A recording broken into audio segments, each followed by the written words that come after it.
మిత్రులారా, అమెరికన్ అధ్యక్షుడు Donald Trump భారతదేశం మీద, భారతదేశపు ఎగుమతుల మీద మరొక గొడ్డలి వేటు వేశాడు.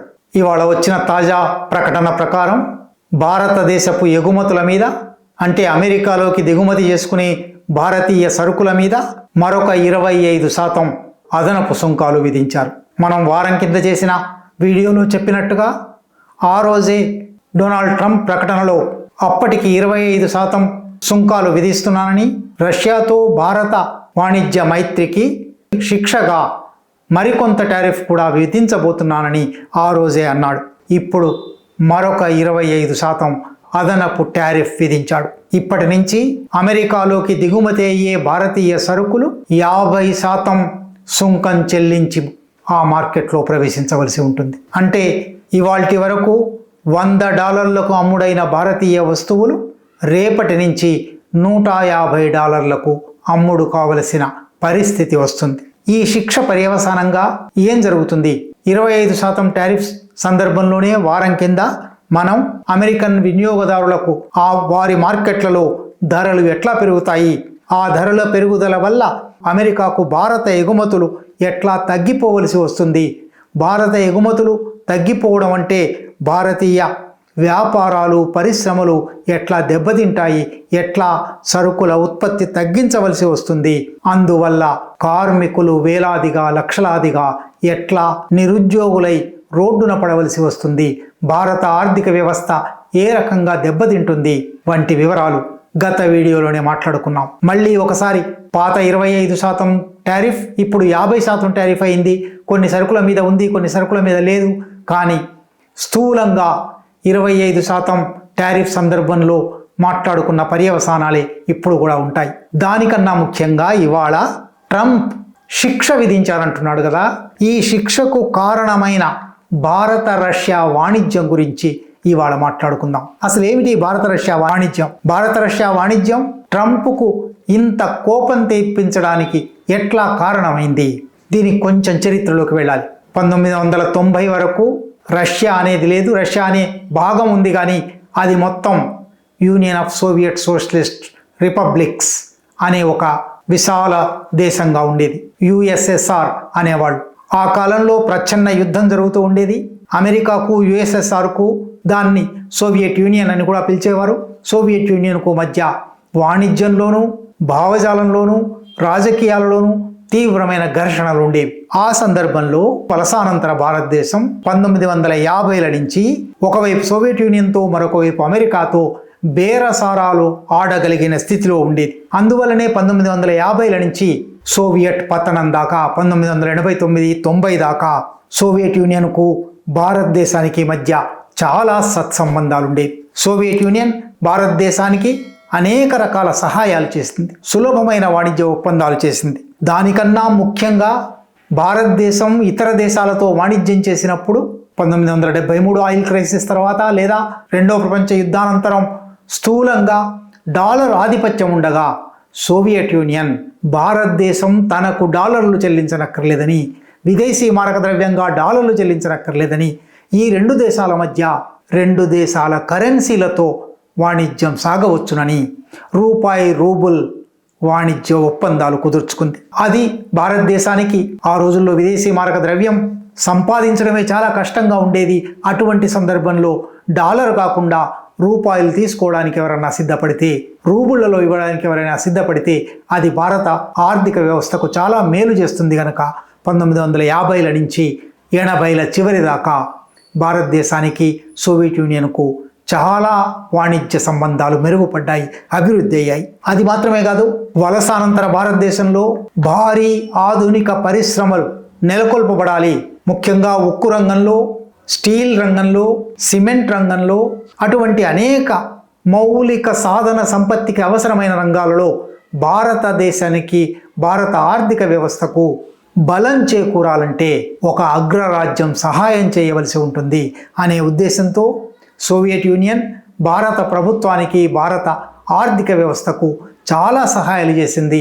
Bharat heavy electricals limited BHEL, Hindustan aeronautics limited HAL, Bhilai ఉక్కు కర్మాగారం, అనేక భారీ పరిశ్రమలకు సోవియట్ యూనియన్ సాంకేతికంగాను ఆర్థికంగాను సహకరించింది. అట్లాగే భారతదేశంలో సొంత విజ్ఞాన శాస్త్ర సాంకేతిక నిపుణులు అభివృద్ధి చెందడానికి ఇండియన్ ఇన్స్టిట్యూట్ ఆఫ్ టెక్నాలజీస్ ఏర్పరిచినప్పుడు వాటి అభివృద్ధికి కూడా సోవియట్ యూనియన్ సహాయం చేసింది.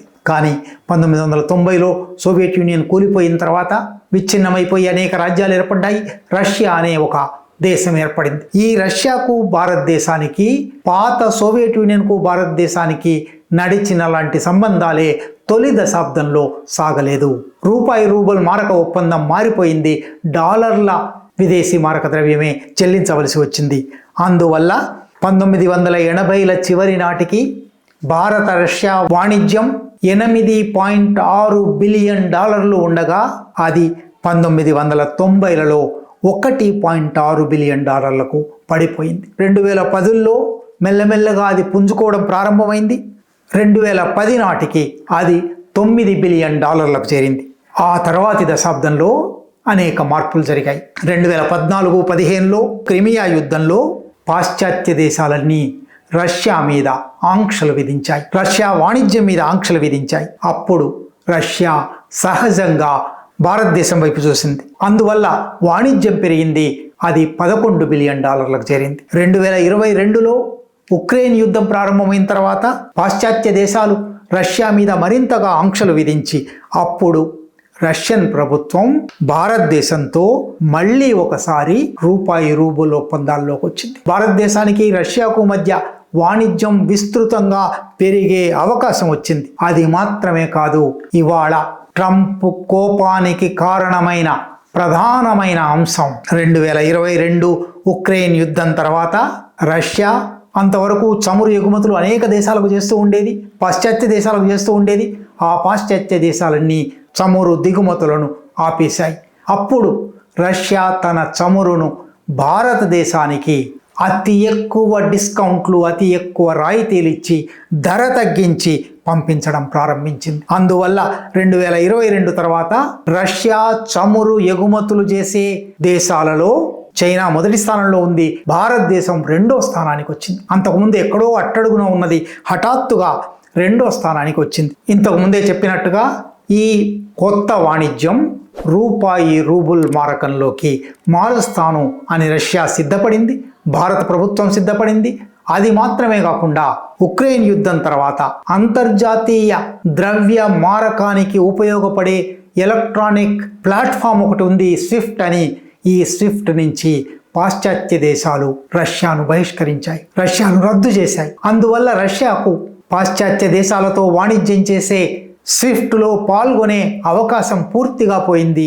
అప్పుడు భారతదేశంతో పూర్తిగా రూపాయి రూబుల్ ఒప్పందంలోకి వచ్చింది. లేదా భారతదేశం తలుచుకుంటే రూపాయి రూబుల్ మాత్రమే కాకుండా యునైటెడ్ అరబ్ ఎమిరేట్స్కు చెందిన దిర్హాం కానీ, చైనాకు చెందిన యువాన్ కానీ, లేదా యూరోపియన్ యూనియన్కు చెందిన యూరో కానీ కూడా వాడవచ్చు అని రష్యా అంగీకారం తెలిపింది. అందువల్ల భారతదేశానికి రష్యాకు వాణిజ్యం చాలా చాలా సులభతరమైంది. అందువల్ల ఇంతకుముందు చెప్పినట్టుగా 2014 నాటికి $11 బిలియన్ వాణిజ్యంగా ఉన్నదల్లా 2024 నాటికి $70 బిలియన్ వాణిజ్యంగా మారింది. ఇందులో రష్యా నుంచి భారతదేశానికి $66 బిలియన్ ఎగుమతులు వస్తాయి. భారతదేశం నుంచి రష్యాకు $4.2 బిలియన్ ఎగుమతులు వెళ్తాయి. మిగులుతో ఉంది వాణిజ్యంలో. కానీ ఈ మిగులు ప్రధానంగా చమురు ఎగుమతుల వల్ల వచ్చింది. ఈ చమురు ఇంతకు ముందే చెప్పినట్టుగా విపరీతమైన రాయితీలతో ప్రపంచ మార్కెట్ ధర ఒకటి ఉండగా ఆ ధరలో 2022-23లో 27% తగ్గింపు, 35% తగ్గింపు. అది 2024 నాటికి 5% తగ్గింపుకు వచ్చింది.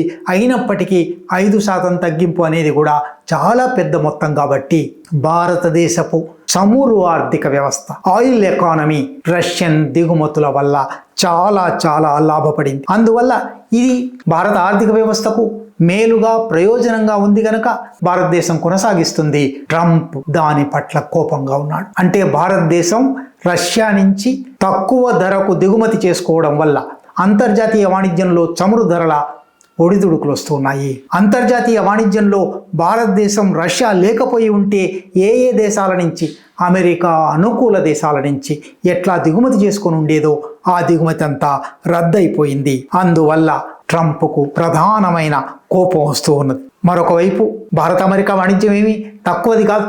$129 బిలియన్ ఉన్నాయి.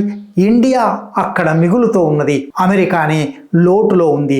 ఆ లోటును తగ్గించుకోవాలి. భారతదేశంతో సమానమైన వాణిజ్యం కానీ లేదా భారతదేశం నుంచి చేసుకునే ఎగుమతి దిగుమతులలో అమెరికాకే లాభకరంగా ఉండేది కానీ ఒక పరిస్థితి రావాలి అని ట్రంప్ కోరుకుంటున్నాడు. అది కూడా మరొక కారణం. అయితే ఇక్కడ చెప్పుకోవలసిన మరొక విషయం కూడా ఉంది. రష్యా భారతదేశానికి 25% తగ్గింపుతో లేదా కనీసం 5% తగ్గింపుతో ముడి చమురు ఎగుమతి చేస్తే భారతదేశంలో చమురు ధరలు, పెట్రోల్ కానీ డీజిల్ కానీ ఇతర క్రూడ్ ఆయిల్ ఉత్పత్తులన్నీ కానీ ఎందుకు ధరలు తగ్గడం లేదు? ఇక్కడ దీనికి భారతదేశంలో భారత ఆర్థిక వ్యవస్థలో ఆయిల్ ధరలు నిర్ణయమయ్యే పద్ధతి కారణం. ఈ పద్ధతి వల్ల ఈ తగ్గింపు లాభాలన్నీ కూడా దిగుమతి చేసుకునే కంపెనీలకు పోతున్నాయి. ఈ దిగుమతి చేసే కంపెనీలు ఇప్పుడు ప్రధానంగా 3 ప్రభుత్వ రంగ సంస్థలు: Indian oil corporation, Bharat petroleum corporation limited, Hindustan petroleum corporation. ఈ 3 సంస్థలు కలిసి ఈ ఒక్క సంవత్సరం 80,000 కోట్ల రూపాయల అదనపు లాభాలు సంపాదించాయి ధర తగ్గినందువల్ల. ఈ 3 కంపెనీలు ప్రభుత్వ రంగ కంపెనీలు. అందువల్ల ప్రభుత్వ ఖజానాకు మేలు జరుగుతుంది.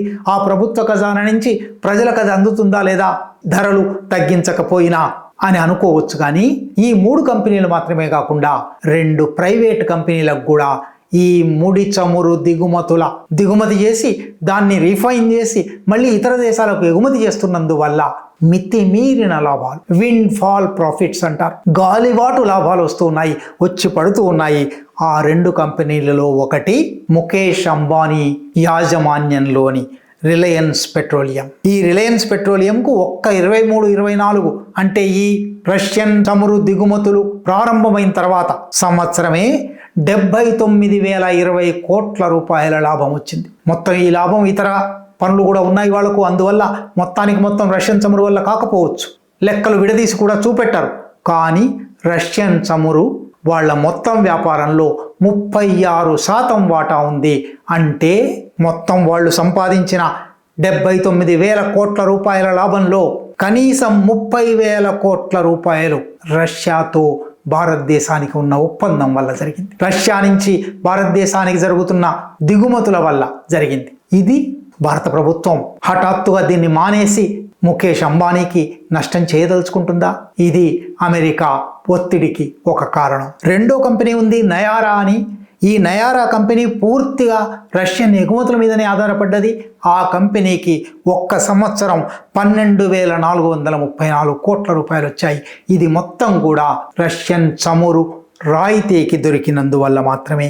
ఇంతగా ప్రభుత్వ రంగ కంపెనీలకు ఒక 80,000 కోట్ల రూపాయలు, ప్రైవేట్ కంపెనీలకు ఒక 40,000 కోట్ల రూపాయలు, 1,20,000 కోట్ల రూపాయల పైన కేవలం రష్యా నుంచి చమురు దిగుమతుల వల్ల వచ్చినప్పటికీ పైసా కూడా వినియోగదారులకు దక్కలేదు. పెట్రోల్ ధరలలో, డీజిల్ ధరలలో ఏ మార్పు రాలేదు. అవి ఇంకా పెరుగుతూనే ఉన్నాయి. అంటే ఈ రష్యా భారత వాణిజ్యంలో చమురు అంశం వల్ల భారత ప్రజానీకానికి, భారత వినియోగదారులకు ఒరిగిందేమీ లేదు. ఇవాళ ట్రంప్ దాని మీద ఒత్తిడి చేస్తూ రష్యాతో ఈ దిగుమతులను ఆపివేస్తారా లేదా అనే ఒక ఒత్తిడి భారత ప్రభుత్వం మీద తెస్తున్నాడు. ఈ ఒత్తిడికి తల ఒగ్గి రష్యాతో వాణిజ్యం మానేయడానికి మోడీ ప్రభుత్వం సిద్ధంగా ఉందా? ఒకవేళ అటువంటి పని చేస్తే ముఖ్యంగా ముఖేష్ అంబానీకి ఏడాదికి 30,000 కోట్ల రూపాయలు అంతకన్నా పైన లాభం రద్దయిపోతుంది. అట్లా తన మిత్రుడికి అంత నష్టం తేవడానికి భారత ప్రభుత్వం సిద్ధంగా ఉందా? ఇది ఒక అంశం. దీంట్లోనే మరొక అంశం, భారత ప్రధాని నరేంద్ర మోడీకి అత్యంత సన్నిహిత మిత్రుడైన గౌతమ్ అదానీ మీద అమెరికాలో ఉన్న ఫారిన్ కరప్షన్ ప్రాక్టీసెస్ యాక్ట్, విదేశాలలో అవినీతి ద్వారా కాంట్రాక్టులు సంపాదిస్తే దాన్ని రద్దు చేసే, నిరోధించే చట్టం కింద ఒక కేసు నడుస్తోంది. ట్రంప్ అధికారంలోకి రాగానే ఈ FCPA చట్టం కింద జరిగే కేసులను తాత్కాలికంగా సస్పెండ్ చేశాడు. కనుక ఆ ఒత్తిడి కూడా ఇవాళ డొనాల్డ్ ట్రంప్ వాడుతున్నాడు భారత ప్రభుత్వం మీద, మోడీ మీద. నీ మిత్రుడి కేసును కొనసాగించనివ్వమంటావా లేదా ఆపమంటావా? కొనసాగిస్తే భారత ప్రధానికి వ్యక్తిగతంగా ఇది దెబ్బ తగులుతుంది కాబట్టి, అంటే ఒకవైపు 2 బెదిరింపులు, ఒక అదానీ కేసు బెదిరింపు, 2 రష్యా నుంచి వెంటనే చమురు దిగుమతులు ఆపివేయాలి అనే బెదిరింపులను చేతిలో పట్టుకొని, ఈ 2 బెదిరింపులలోనూ ఒకటి రాజకీయమైనదైతే ఒకటి ఆర్థికపరమైనది. ఈ ఆర్థిక అంశాలతో పాటు జియోపొలిటికల్ అంశాలు ఉంటాయి, భౌగోళిక రాజకీయాల అంశాలు. భారతదేశం అమెరికా ప్రభావ పరిధిలో ఉంటుందా లేక రష్యా ప్రభావ పరిధిలోకి పోతుందా? ఒకవేళ భారత ప్రభుత్వం రష్యా ప్రభావ పరిధిలోకి పోతే అది చైనాతో కూడా అనుకూలంగా ఉంటుందా? అట్లా అయినప్పుడు చైనాను రష్యాను ప్రత్యర్థులుగా భావిస్తున్న లేదా బ్రిక్స్ను ప్రత్యర్థిగా భావిస్తున్న అమెరికా తన చేతిలో లేకుండా పోయిన విస్తారమైన ప్రాంతాన్ని మళ్ళీ ఆక్రమించడానికి, తన ప్రభావ పరిధిని విస్తరించుకోవడానికి ఎవరెవరి మీద ఒత్తిడులు తెస్తుంది, ఎవరి మీద ఆంక్షలు విధిస్తుంది? తన ప్రభావ పరిధిలో పాకిస్తాన్ ఉన్నప్పటికీ పాకిస్తాన్ మరొక వంక చైనా ప్రభావ పరిధిలోకి పోవడానికి చాలా ప్రయత్నాలు చేస్తూ ఉంది. కనుక దక్షిణాసియాకు సంబంధించి ఒక భౌగోళిక రాజకీయాలలో భారత ప్రభుత్వం మీద పాకిస్తాన్ ప్రభుత్వం మీద తేగల ఒత్తిడి గురించి అమెరికా చేస్తున్న ఆలోచనల పర్యవసానమే ట్రంప్ తాజా టారిఫ్ల పెంపు. ఇది ఎటు దారితీస్తుంది? కేవలం ప్రభావ పరిధి పెంచుకోవడంతో ఆగిపోతుందా? ఆయుధాల అమ్మకాలతో ఆగిపోతుందా?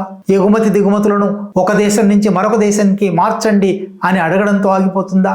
ఇది మరింత తీవ్రతరమవుతుందా? భవిష్యత్తు తేల్చాలి.